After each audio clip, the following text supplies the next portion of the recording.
Welcome to Sweet Life Beat Life. We hope this video helps. You start by getting system audio ready. Install Equalizer APO and its piece interface, then reboot to load drivers. Once done, open Windows Sound Settings and set Discord's input and output to the device the equalizer will control. This ensures Discord audio passes through the EQ. Make sure to run piece as administrator so changes apply system-wide. If you use a USB headset, plug it in before configuration, because device naming can change and break your routing. Next, create a dedicated profile for Discord in piece. Name it clearly and select the device tied to Discord. Start with a useful vocal curve.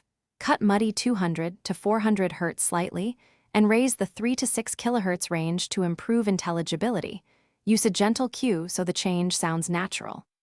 Apply a high-pass filter around 8100 Hz if you don't want rumble, and preview while speaking in a test call. Make incremental adjustments and save the profile so you can toggle quickly. Finally, enable the EQ profile and switch to Discord to verify live audio changes. Join a test call or record your voice message and listen for improved clarity and reduced mud.